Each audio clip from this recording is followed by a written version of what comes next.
அது அவருடைய கருத்து, அவர்கிட்ட கேளுங்க சார்.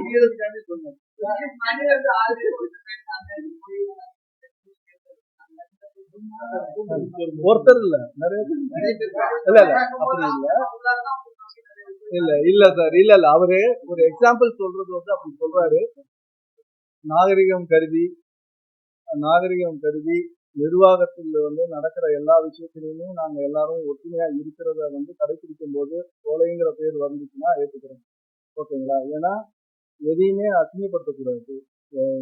இன்னைக்கு வரைக்கும் அடுத்த ஜெயிச்சு நாங்க வரோமா அவங்க வராங்களா, அடுத்த பாடி வர வரைக்கும் இப்ப இருக்கிறவங்க தான் நிர்வாகத்துல நாங்க இன்னமும் இருந்துட்டு இன்னும் சங்கம் செயல்பட்டுக்கிட்டு தான் இருக்குது, சேர்ந்து தான் செயல்பட்டுக்கிட்டு இருக்கிறோம். அந்த டிசிஷன் வந்து துறைக்கு, இது வந்து தனிப்பட்ட முறையில நாங்க வேலை செஞ்சுருக்கோம்.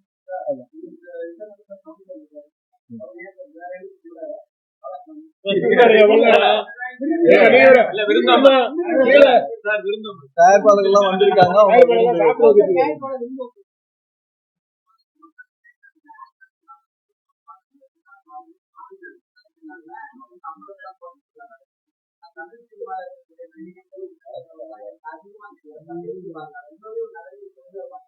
சார் கண்டிப்பாக குறைக்கணுங்கிறது நாங்களும் கேட்கிறோம்.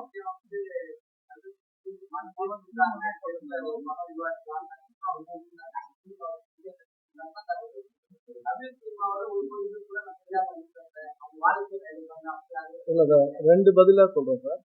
ஒண்ணு வந்து நீங்க நடிகர்கள் எல்லாருமே வந்து தப்புக்கணும். ஏன்னா சூப்பர் ஸ்டார் ரஜினிகாந்த் லாஸ் ஆச்சுன்னா ஒண்ணு எல்லாரையும் கூப்பிட்டு கொடுத்துருக்காரு, அந்த மாதிரி இருக்காங்க. அஜித் சார் வந்து ஒரு இதானோன்னு தியாகராஜன் சார் இன்னொரு படம் கொடுத்து காப்பாற்றிருக்காரு. இந்த மாதிரி எல்லாம் இருக்காங்க.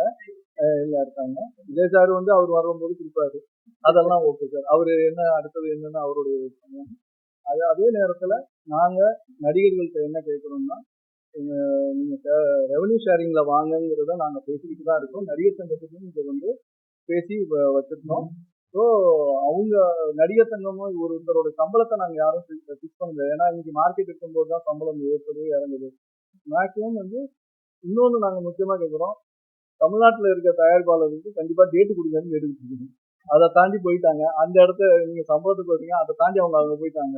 அதெல்லாம் வந்து இங்கே இருக்கிறவங்களுக்கும் இங்கே பாருங்கன்றது நாங்கள் வந்து சங்கத்தை கேட்டுக்கிறோம். இந்த பத்திரிகை வாயிலாகவும் கேட்டுக்கிறோம் சார். நன்றி சார்.